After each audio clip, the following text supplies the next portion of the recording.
যদি আজকের এই মাহফিল সুন্নত মোতাবেক না হয় তো আপনার আমার হেদায়েতের জরিয়া হবে না। এজন্য খুব মনোযোগ সহকারে আলোচনা শুনতে হবে, আমার কথা না, কথা হলো আল্লাহ। এজন্যই নবীজি সাহাবায়ে কেরাম রাদিয়াল্লাহু তাআলা আনহুকে নিয়ে যখন আলোচনা করতেন, মাঝে মাঝে তিনি বলতেন, তিরমিজি শরীফের হাদিস, ইমাম তিরমিজি আলাইহির রাহমা বলেন, পয়গম্বর আরবি কোন এক মজলিসে আসলেন ওয়াজ করার জন্য, কথা বলবেন, নসিহত করবেন। আমরা তো আপনাদেরকে দাওয়াত দিয়ে এনেছি যে আপনারা নসিহত শুনবেন। আর আল্লাহর পয়গম্বরের জামানায় সাহাবায়ে কেরাম নবীর কাছে আসতেন, আমাকে একটু নসিহত করেন। নবীর সাহাবী আবু যর গিফারি, ইমাম বাইহাকি আলাইহির রাহমা বলেন, লম্বা আলোচনা, ইমাম বাইহাকি বলেন, নবীর সাহাবী আবু যর গিফারি জিন্দেগীর শেষ সময় আল্লাহর পয়গম্বরের কাছে আসছে, ওগো আল্লাহর নবী, আমাকে আপনি কিছু ওয়াজ করেন, কিছু নসিহত করেন। পয়গম্বর আরবি কিছু নসিহত করে দিলেন। এজন্য আমার ভাই, যারা যেই জিনিসের মর্যাদা বুঝে, যেই জিনিসের কদর যার কাছে আছে, সে ওই জিনিসের কাছে অবশ্যই যাবে। মুসলমানের দিলে, মুসলমানের অন্তরে কোরআনের মহব্বত থাকবে, কোরআনের চাহিদা থাকবে, এটাই স্বাভাবিক। আওয়াজ করে বলেন, কথা ঠিক না বেঠিক? কথা বলতে হবে। মুসলমানের অন্তরে কার মহব্বত থাকবে? জোরে বলেন, কার মহব্বত? আরো জোরে বলেন, আল্লাহ পাকের মহব্বত থাকবে। যতদিন পর্যন্ত আল্লাহ পাকের মহব্বত মুসলমানের অন্তরে পোড়াপড়ি না হবে, আল্লাহ পাকের ভয় মুসলমানের অন্তরে পোড়াপড়ি না হবে, ওই মুসলমানের দ্বারা আল্লাহর হুকুম আর রাসূলের তরিকায় এই জমিনে বাস্তবায়িত হবে না। আমরা এখানে আসছি খতমে বুখারী উপলক্ষে, আল্লাহ পাকের কালামের তিলাওয়াত শেষ হয়েছে। আমাদের মাদ্রাসায় অনেক তালিবুল ইলম হাফেজ কোরআন হয়েছে, অনেক তালিবুল ইলম খতমে বুখারীর মাধ্যমে তারা মাওলানা হবে, তাকমিল পড়া করবে। তো আমরা সব মিলে একটা নাম দিলাম, খতমে কোরআন ও খতমে বুখারী। মুহতারাম হাজিরিন, আল্লাহ তাআলা যদি একটু সময় মিলায় দেয়, আমাদের এই জনগণ, আমাদের সমাজের মানুষ এমন একজন পাবেন না যে সহি কথা শুনতে চায় না। কোন একটা মাসআলা জিজ্ঞাসা করলেই বলে, এটা কি সহি বুখারীতে আছে? আমার কথা কি বোঝা যায়? কথা বলতে হবে। কোন একটা মাসআলা বললেন, মুসল্লি বাবাজিরা আমাদেরকে বলেন, হুজুর এটা কি সহি বুখারীতে আছে? তার মানে আমরা সবাই সহির পিছনে ছুটতেছি, সহির পাগল। কিন্তু বড় আফসোসের সাথে বলতে হয়, মুসল্লি সহি কথা শুনতে চায়, কিন্তু মুসল্লি সহি রাস্তায় চলতে চায় না। আওয়াজ করে কোন কথা ঠিক না বেঠিক? আপনি বলেন, এমন কোন মসজিদ আছে যে মসজিদের ভিতরে ইমাম সাহেবেরা জুমার বয়ানে এই কথা বলেন না, আজান হওয়ার আগে আপনাকে আমাকে মসজিদে আসতে হবে, বিনা প্রয়োজনে জুমার আজান হয়ে গেলে ঘরের মধ্যে থাকা যাবে না, এই আলোচনা কোন মসজিদে না হয়? এরপর আপনি তালাশ করে দেখবেন, আজান হয়ে যাওয়ার পরে আজানের আগে এক কাতার, দুই কাতার, হ্যাঁ কোন কোন মসজিদের ইমাম সাহেবের, খতিব সাহেবের গলার আওয়াজ আল্লাহ প্রদত্ত, গলার আওয়াজে আল্লাহর বান্দাকে টেনে নিয়ে আসে। যেই মসজিদের ইমাম সাহেবের গলার আওয়াজ ভালো না, ওই মসজিদে মুসল্লি তালাশ করে পাওয়া যায় না। অথচ আল্লাহ পাক রব্বুল আলামিন আপনাকে আমাকে বলছেন, ইয়া আইয়ুহাল্লাযীনা আমানু ইযা নুদিয়া লিস-সালাতি মিন ইয়াউমিল জুমআ ফাসআউ ইলা যিকরিল্লাহ। ইমাম সাহেবের বক্তব্য শোনার জন্য না, খতিব সাহেবের গলার সুন্দর আওয়াজ শোনার জন্য না, আল্লাহ পাক রব্বুল আলামিন বললেন, নবী উম্মতকে জানায় দেন, আজান হয়ে যাবে, আজান হওয়ার সাথে সাথেই যেন আমার গোলাম আপনার উম্মত যেন ঘর বাড়ি ছেড়ে কাজ কর্ম বন্ধ রেখে সে যেন আমার ঘরে এসে হাজিরা দেয়। আল্লাহুম্মা লাব্বাইক। আওয়াজ করে বলেন, কথা ঠিক না বেঠিক? তাহলে এই যে সহি কথাগুলো, আল্লাহ পাকের কোরআনের কথার উপরে আর তো সহি কথা হবে না। এরপরে আল্লাহর কালামের পরে যেই কথা শক্তিতে সহি, সেটা হলো ইমাম বুখারীর লিখিত একটি কিতাব। ইমাম বুখারী রাহমাতুল্লাহি আলাইহি, ওনার নাম হলো মুহাম্মদ। আমার কথা ভালো করে বুঝবেন, বুখারী রাহমাতুল্লাহি আলাইহি, ইমাম বুখারী রাহমাতুল্লাহি আলাইহি, ওনার নাম হলো মুহাম্মদ। এবার একটু আওয়াজ করে বলেন, আমাদের নবীর নাম কি? কথা বলে না, নবীর নাম কি? মুহাম্মদ। তাহলে ইমাম বুখারীর নামও হলো মুহাম্মদ, আর আমাদের নবীর নাম হলো মুহাম্মদ। নামে নামে মিল পাওয়া গেল। ইমাম বুখারী আলাইহির রাহমা দুনিয়াতে আসছেন, বেচারা এতিম হয়ে গেছেন। আল্লাহর পয়গম্বর দুনিয়াতে আসছেন এতিম অবস্থায়। ইমাম বুখারী আলাইহির রাহমা তিনি উলামায়ে কেরামের কাছ থেকে হাদিস শিখলেন। এবার তিনি হাদিসের উপরে আমল শুরু করলেন। এই এলাকাতে কোনো ফেতনাবাজ, কোনো বাটপার, কোনো মুনাফিকি করতে পারবে না। এজন্য ইমাম বুখারী তার মিশন শুরু করলেন। প্রত্যেকটা আমল হবে আল্লাহ পাকের হুকুম আর রাসূলের তরিকা অনুযায়ী। ইমাম বুখারী যখন তার এই কথাগুলো, নবী পাকের কথাগুলো যখন তিনি সমাজে বাস্তবায়ন করতে চেষ্টা করলেন, ওই জামানার বাদশার সাথে তার বিরোধ বেজে গেল।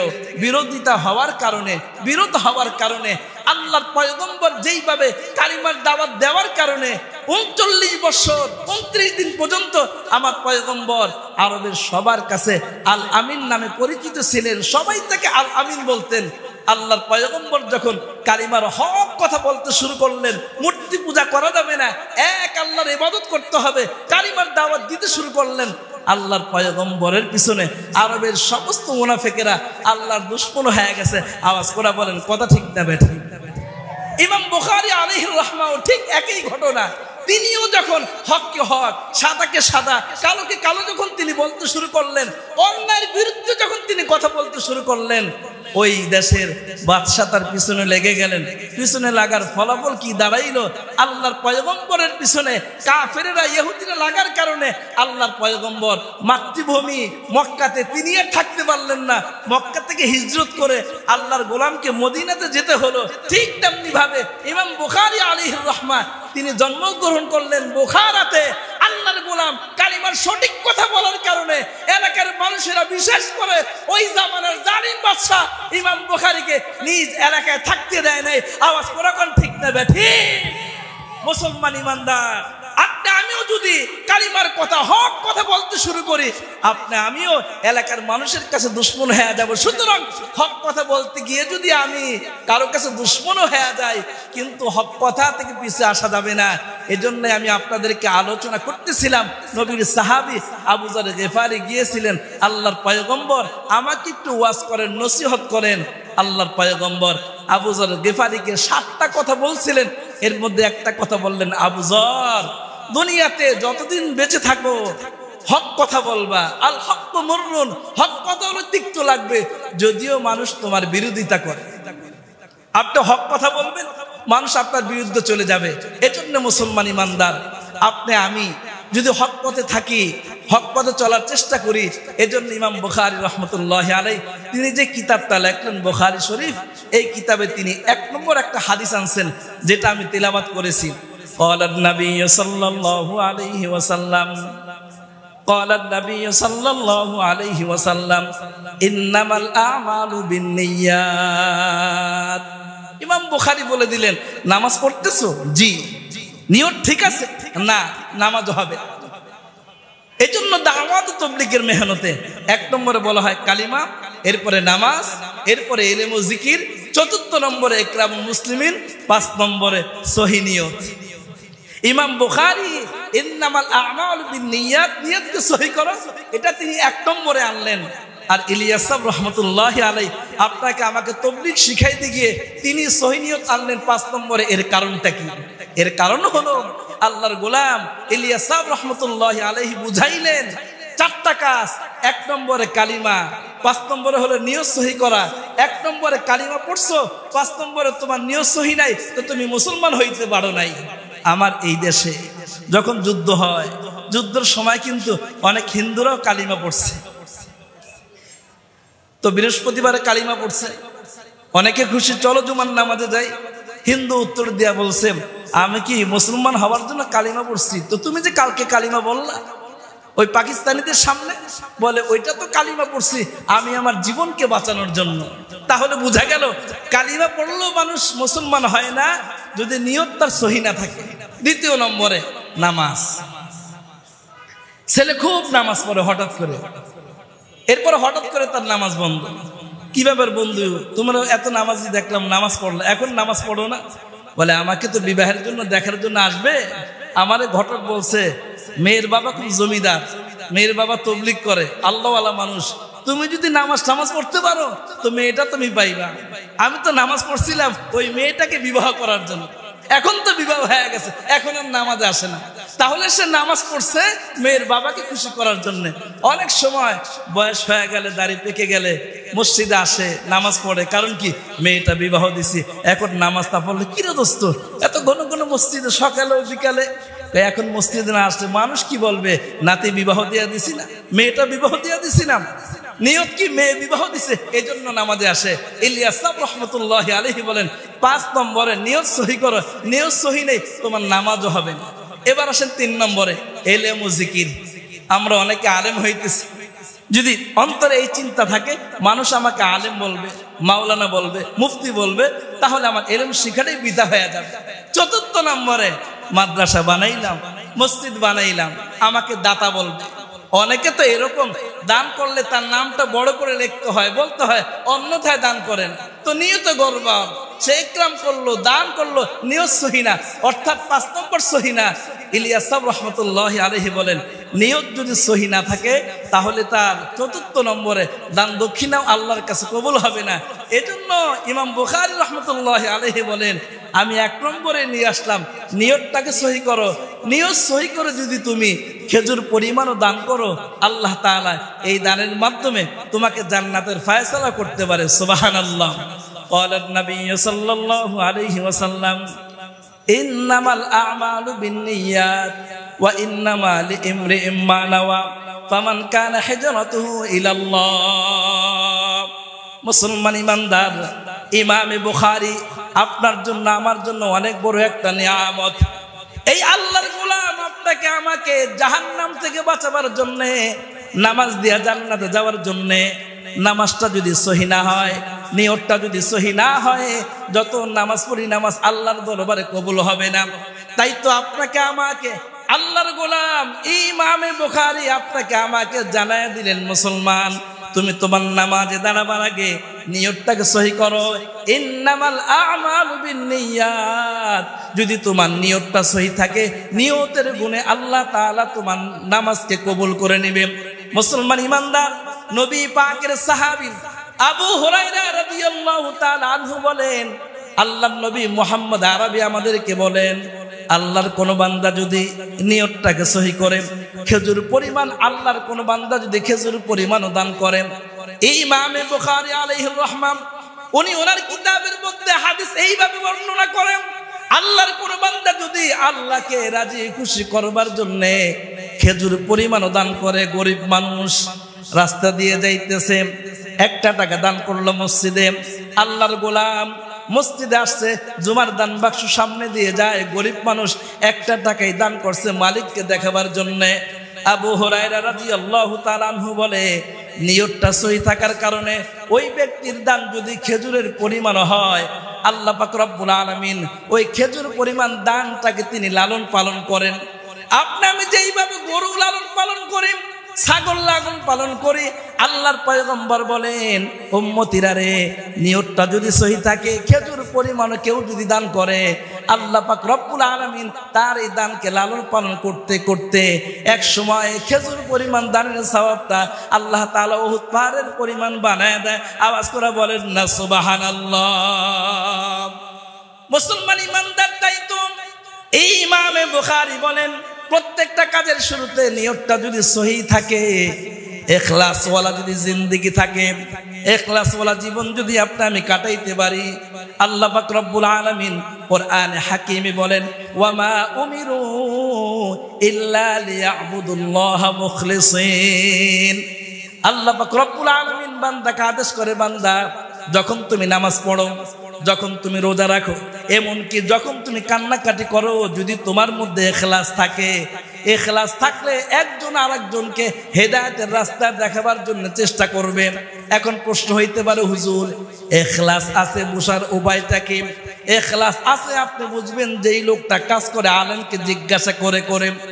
আল্লাহ পাক রব্বুল আলামিন আপনাকে আমাকে কোরআনুল কারীমের মাধ্যমে জানায় দিলেন, বান্দা নাজাত পাওয়ার জন্য কাজ হলো তোমার জিজ্ঞাসা করে কাজ করা।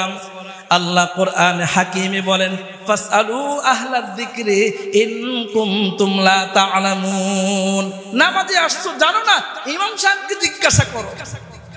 আল্লাহর গোলাম মুহাম্মদ আরবি সাল্লাল্লাহু আলাইহি ওয়াসাল্লাম কোরআন দিয়ে আপনাকে আমাকে জানায় দিলেন মুখলেস ব্যক্তির একটা আলামত হলো, মুখলেস ব্যক্তি যখন কোনো কাজ করবে আলেম ওলামাকে জিজ্ঞাসা করবে, জিজ্ঞাসা করে করে হক পথে চলবে। এজন্য মুসলমান ইমানদার মুখলেস ব্যক্তির আমল হবে, তার আলামত হবে আলেমকে জিজ্ঞাসা করে কাজ করা। যখন ওই ব্যক্তি আলেমকে জিজ্ঞাসা করে ইবাদত করবে, ইবাদত হবে আল্লাহর হুকুম আর রাসূলের তরিকা। আল্লাহর হুকুম হলো 5 ওয়াক্ত নামাজ পড়ো, আর নবী পাকের তরিকা হলো নামাজ পড়তে আসার সময় সময় তুমি দাওয়াত দিতে দিতে নামাজে আসো। প্রশ্ন হইতে পারে হুজুর নামাজ পড়বো, কথা তো ঠিক। আল্লাহ তাআলা কালামে হাকিমে নামাজের কথা প্রায় 83 বার 82 বার 83 বার বলেছেন। নামাজে আসার সময় দাওয়াত দিতে হবে, কোথাও তো পাইলাম না। আল্লাহ পাকের কালামের তিলাওয়াতই তো আপনি আমি করি না। কপালটা খারাপ, তিলাওয়াত করলে অর্থ তো বুঝি না। সূরা তাহা এই সূরাটা তিলাওয়াত করবেন 132 নম্বর আয়াত।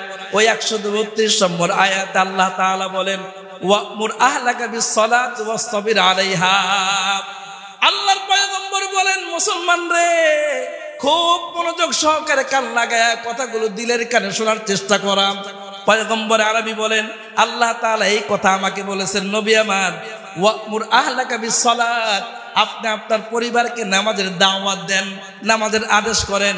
তাহলে বোঝা গেল আল্লাহর হুকুম হলো 5 ওয়াক্ত নামাজ পড়া, নবীজির তরিকা হলো দাওয়াত দিয়ে দিয়ে নামাজে যাওয়া।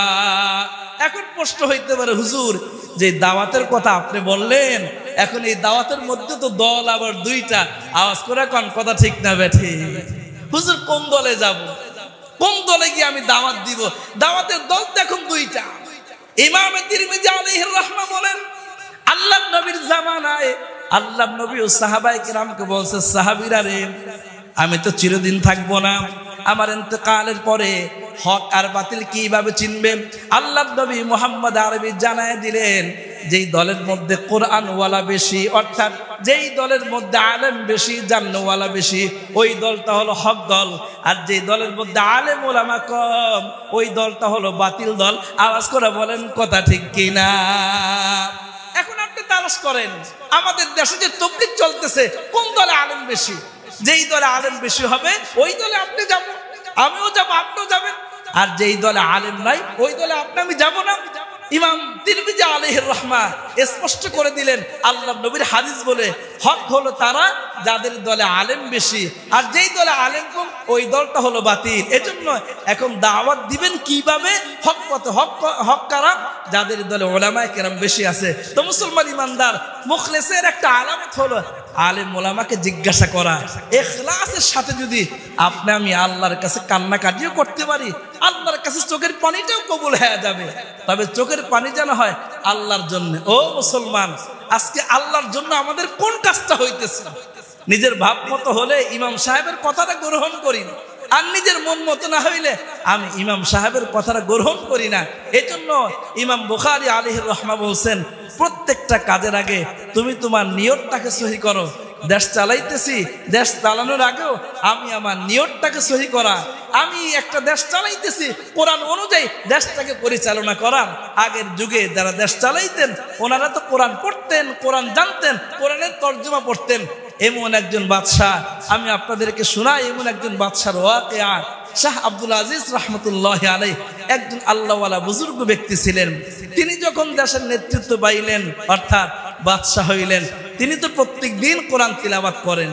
সকালে সূরা ইয়াসিন, যোহরের পরে সূরাতুল ফাতহ, আসরের পরে সূরাতুন নাবা, মাগরিবের পরে সূরাতুল ওয়াকিয়া, এশারের পরে সূরাতুল মুলকের তিলাওয়াত করতেন। এরপরে ধারাবাহিক তিনি তিলাওয়াত করতেন। আল্লাহর গোলাম কালাম তিলাওয়াত করতে করতে সূরাতুল মাইদা পর্যন্ত আসছেন। আর সূরাতুল মাইদা তিলাওয়াত করতে করতে হঠাৎ করে একটা আয়াতের উপরে তার চোখ পড়ে গেল, ওয়াস-সারিকু ওয়াস-সারিকাতু ফাকতাউ আইদিয়াহুমা। আল্লাহর গোলামের চোখের সামনে একটা আয়াত পড়ে গেল। আয়াতটা কি? হে বাদশা, তোমার এলাকায়, তোমার দেশে যারা চুরি করবে, চাই চোর মহিলা হোক পুরুষ হোক, তাদের হাত কেটে দিবে, এই পরিমাণ হইতে। এখন তো বাদশা কোরআনের আয়াত সামনে চলে আসছে, বাদশা তো পাগল পারা হয়ে গেছে। এই আইন বাস্তবায়ন করতে হবে। বাদশাহ পরের দিন সমস্ত জনগণকে একত্রিত করলেন। একত্রিত করার পরে তিনি আইন জারি করে দিলেন, আজকের পর থেকে আমার এই আরবের ভূখণ্ডে কেউ যদি চুরি করে তো তার হাতটা কেটে দেওয়া হবে। আইন জারি করে দিলেন। বেশ, শুরু হয়ে গেছে। বাদশাহ বললেন আর এর উপরে আমল শুরু হয়ে গেছে। কিন্তু আমার ভাই, ওই জামানার মানুষ কিন্তু ওই জামানার মানুষগুলো কিন্তু এত কাজ কাম জানতো না, অভাব ছিল। বেশিরভাগ মানুষ চুরি ডাকাতি করে তারা খাইতো। যখন সরকারের পক্ষ থেকে কোরআনে আইন চালু হয়ে গেল, কেউ যদি চুরি করে তো তার হাতটা কেটে দেওয়া হবে। আর সরকার তো যা কিছু করে মালিকের জন্য, আল্লাহকে রাজি খুশি করার জন্য। জিম্মাদারি আমি নিয়েছি, আমি যদি জনগণকে না চালাইতে পারি আল্লাহর আদালতে তো আমাকে জবাবদিহি করতে হবে। কোরআন আমার সামনে, কোরআন দিয়ে সবকিছু বাস্তবায়ন করতে হবে।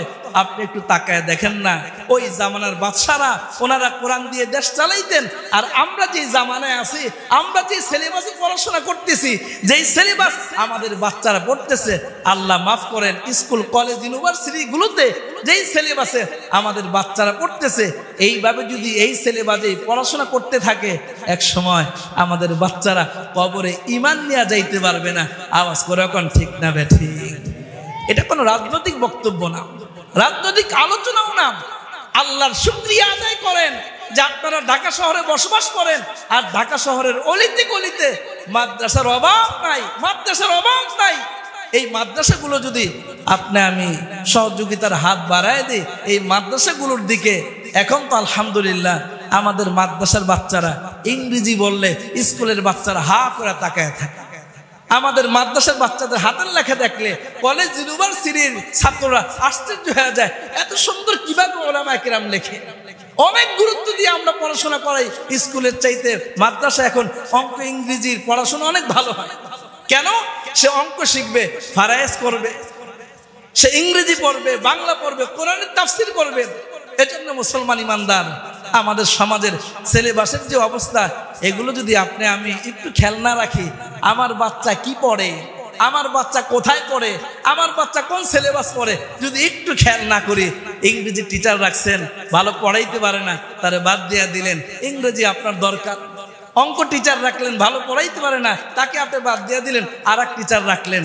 কিন্তু মুসলমান, আপনার সন্তানটা যে স্কুলে গিয়ে সে যে ঈমান হারার পড়া পড়তেছে, ঈমান বিদ্বেষী পড়াশোনা করতেছে, এই ব্যাপারে আপনার আমার কি কর্তব্য ছিল?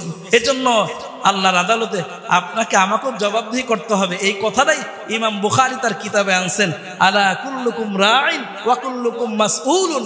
ইমাম বুখারী বলেন, আমরা প্রত্যেকে আল্লাহর আদালতে জিজ্ঞাসিত হব। আল্লাহ জিজ্ঞাসা করবে, তোমার সন্তান কোন পড়ায় শিক্ষিত হয়েছে, কোন শিক্ষা শিক্ষিত হয়েছে, আল্লাহ পাক জিজ্ঞাসা করবে। আমরা ছোটবেলায় মাদ্রাসা পড়ছি, রাত হলো, ফজর হলো, ডাকছে মুয়াজ্জিন, ঘুমের চাইতে নামাজ ভালো, কায়েম করো দিন। ওযু করে নামাজ পড়ি, মসজিদে যাই, আল্লাহ হলো সবার বড়, তার বড় কেউ নাই। আর এখন আমাদের বাচ্চারা পড়ে হাড্ডি মাটিম ডিম, তারা মাঠে পারে ডিম, তাদের খাড়া দুটো শিং। পুরোটাই মিথ্যা কথা। খাড়া দুটা শিং, এটা কি মুরগির হয় নাকি গরুর হয়? কথা বলে না তো, গরুর হয়। গরু আবার ডিম পারে কিভাবে? এজন্য বাচ্চাদেরকে যদি ছোটবেলা থেকে আপনি আমি মিথ্যা শিক্ষা শিক্ষিত করি, তো আমার বাচ্চারা তো মিথ্যাই শিখতেছে। এইগুলোর দিকে আপনাকে আমাকে লক্ষ্য রাখতে হবে। আমাদের আশেপাশে অনেক মাদ্রাসা আছে, যে মাদ্রাসাগুলোতে অঙ্ক ইংরেজি খুব ভালোভাবে পড়ানো হয়, আর আরবি তো মাশাআল্লাহ কোনো কথাই নেই। তো যেটা বলতেছিলাম, ওমর বিন আব্দুল আজিজ রহমতুল্লাহি আলাইহি আল্লাহর গোলাম, আল্লাহর আয়াত তিলাওয়াত করলেন, আইনও চালু করে দিলেন, আজকের পর থেকে কেউ চুরি করলে হাতটাকে কেটে দেওয়া হবে। একদিন, 2 দিন, 3 দিন, বাদশাহ তো আইন চালু করেছে, আবার বাদশাহ ঘরের মধ্যে জানামাজ বিছায়া জনগণের জন্য কান্নাও শুরু করছে, আল্লাহ যে আইন আমি বাস্তবায়ন করলাম, যেটা চাইতেছি আপনার আইন, এটা যেন আমি বাস্তবায়ন করতে পারি। বাদশাহ মাঝে মাঝে রাত্রেবেলা খবর নেন কি অবস্থা এলাকার। হঠাৎ করে বাদশার কানে খবর আসছে, জাহাপনা অমুক গ্রামের মধ্যে মানুষের ঘরে আর খাবারের ব্যবস্থা নাই। বাদশাহ নিজের থেকে খাবারের ব্যবস্থা করলেন, ঘরে যা ছিল সব দিয়ে দিলেন। আবার খবর আসছে, জাহাপনা অমুক জায়গার মধ্যে খাবার নাই। বাদশাহ আবার খাবার পাঠিয়ে দিলেন, কারণ চুরি বিদ্যা ছাড়া তাদের কোনো বিদ্যা নাই। এরকম করে আসতে আসতে হঠাৎ একদিন কানে খবর আসলো, জাহাপনা অমুক এলাকার মানুষগুলো না খেতে খেতে মায়েদের বুকের স্তর শুকায় গেছে, বাচ্চারা দুধ পায় না। জাহাপনা এখন আপনি কি করবেন? এখন তো আপনার কাছে আর কোনো কিছু নাই। ওমর বিন আব্দুল আজিজ রাহমাতুল্লাহি আলাইহি আল্লাহর গোলাম, রাত্রেবেলা তাহাজ্জুদে কান্না করতেন, আল্লাহর কাছে দোয়া করতেন। আল্লাহর গোলাম ঘরের কান্নাকাটি বন্ধ করে দিয়ে এবার তিনি চিন্তা করলেন কোন জায়গায় গেলে দোয়া তাড়াতাড়ি কবুল হবে। ওমর বিন আব্দুল আজিজ রাহমাতুল্লাহি আলাইহি এবার তিনি তার ঘর ছেড়ে আল্লাহর গোলাম আসলেন বাইতুল্লাহতে। বাইতুল্লাহর কালো গিলাফ ধরে আল্লাহর গোলাম কান্না শুরু করলেন। কাঁদতেছেন কাঁদতেছেন, এলাকার মানুষেরা দেখে আশ্চর্য হয়ে গেছে। বাদশাহ কেন কান্না করে? বাদশার তো কোনো অভাব নাই, বাদশাহ কেন কান্না করে? জনগণ দেখে আশ্চর্য হয়ে গেছে। ওই কাবা চত্বরের পাশ দিয়ে বাদশার একজন উস্তাদ ছিলেন, ওই উস্তাদ তিনিও তাফ করতেছেন। হঠাৎ করে তাকায় দেখে শাহ ওমর বিন আব্দুল আজিজ রহমতুল্লাহ আলাইহি উনি বাইতুল্লাহর গিলাফ ধরে কান্না করতেছেন। আর কান্না দেখে বড় মায়া লাগলো। ঘটনা কি এইভাবে কেন কান্না করে আমি একটু জিজ্ঞাসা করি। ওমর বিন আব্দুল আজিজ রহমতুল্লাহ আলাইহির শায়েখ তাকে জিজ্ঞাসা করলেন, বাবা লিমাদা তাবিকি, তুমি কেন কান্না করো? আল্লাহর গোলাম ওস্তাদের মুখের দিকে তাকায়া কান্নার আওয়াজ আরো বেড়ে গেল। আরো তিনি কান্না শুরু করলেন। ওস্তাদ মাথার মধ্যে হাত দিয়ে বলে ওমর বিন আব্দুল আজিজকে, এরে ওমর তুই কেন কান্না করস?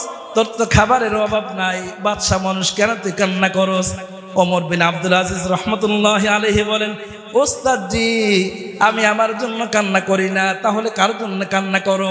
ওমর বিন আব্দুল আজিজ রহমতুল্লাহ আলাইহি বললেন, আমি আল্লাহ পাকের কালামের তিলাওয়াত করতেছিলাম, হঠাৎ করে আমার সামনে আসছে ওয়াসসারিকু ওয়াসসারিকাতু ফাকতাউ আইদিয়াহুমা জাযাআম বিমা কাসাবা নাকালাম মিনাল্লাহ। ওমর বিন আব্দুল আজিজ বলেন, ওস্তাদ জি এই আয়াত যখন আমার সামনে আসছে, কোরআন আমাকে বলতেছে, এরে বাদশাহ, এরে আমার গোলাম, এরে আমার বান্দা, এই যে কোরআনের আয়াত, এই আয়াতের অর্থ হলো তোর এলাকায় যারা চুরি করে, যারা ডাকাতি করে, চাই পুরুষ হোক মহিলা হোক, চোরদের হাতকে কেটে দিতে হবে। আল্লাহর আইন বাস্তবায়ন করতে গিয়ে আমি তো সকলকে ডেকে বলে দিয়েছি, আজকের পর থেকে কেউ চুরি করলে আমার হাত থেকে কেউ বাঁচতে পারবে না। তাই খবর নিয়ে দেখলাম সবাই চুরি করা বন্ধ করে দিয়েছে। কিছুদিন আগে খবর পাইলাম খাবারের ব্যবস্থা নাই, ঘর থেকে খাবারের ব্যবস্থা করে দিলাম। গতকালকে আমার কানে আওয়াজ আসছে আমার এলাকার অনেক মা না খাইতে স্তন শুকায় গেছে, এখন তার স্তনে দুধ নাই, বাচ্চারা খাবারের কারণে কান্নাকাটি করে। ওস্তাদ জি আপনি আমাকে বলেন, এই অবস্থা যদি আল্লাহ আমাকে ডাক দেয়, আমি আল্লাহর কাছে চলে যাই, আমি আল্লাহর কাছে কি উত্তর দিব? তাই তো আমি আমার জনগণের জন্য বাইতুল্লাহর গিলাফ ধরে কান্না করতেছি। মুসলমান ইমানদার মনে রাখতে হবে, তারা জনগণের জন্য এই জন্য কান্নাকাটি করে কারণ তাদের সামনে কোরআন আছে। আল্লাহ পাক রব্বুল আলামিন বলেন, ওয়া আম্মা মান খাফা মাকামা রাব্বিহি ওয়া নাহান নাফসা আনিল হাওয়া ফা ইন্নাল জান্নাতা হিয়াল মাওয়া। আল্লাহ পাক রব্বুল আলামিন কোরআন হাকিমে বান্দাকে ভয় দেখাইছেন, বলছেন আমার কাছে আসতে হবে। তাই তো আগের জামানার বাদশারা আল্লাহ পাকের ভয় থাকার কারণে জনগণ যদি কোনো কষ্ট করে, তারা কষ্টে থাকে, তারা আল্লাহ পাক রব্বুল আলামিনের সাহায্য নিতেন, কান্নাকাটি করতেন। ওমর বিন আব্দুল আজিজ রহমতুল্লাহি আলাইহি বললেন, হুজুর কি করব? ওমর বিন আব্দুল আজিজ রহমতুল্লাহি আলাইহি বাইতুল্লাহর গিলাফ ধরে তিনি এইভাবে কান্না করলেন, ইখলাসের সাথে কান্না করলেন। মুখলেস ব্যক্তি হয়ে যখন কান্নাকাটি করলেন, এক আল্লাহর কাছে নিরুপায় হয়ে ঘর ছেড়ে তিনি মসজিদে আসলেন। আল্লাহর গোলাম তো তাহাজ্জুদ ঘরের মধ্যেই তিনি পড়তেন, কান্নাকাটি ঘরের মধ্যেই তিনি করতেন। কারণ মুমিনের একটা গুণ হলো ওয়াল্লাযীনা ইয়াবিতুনা লিরাব্বিহিম সুজদাও ওয়া কিয়ামা। মুমিন কান্নাকাটি করবে ঘরের মধ্যে, একা একা কান্নাকাটি করবে, নফল নামাজ জনগণকে দেখাবে না। কিন্তু যখন দেখলেন ঘরের মধ্যে এত নামাজ পড়তেছে, যখন দেখলেন মুসিবত তার দূর হয় না, তাই তো আল্লাহর গোলাম বাইতুল্লাহর গিলাফ ধরে কান্নাকাটি শুরু করলেন।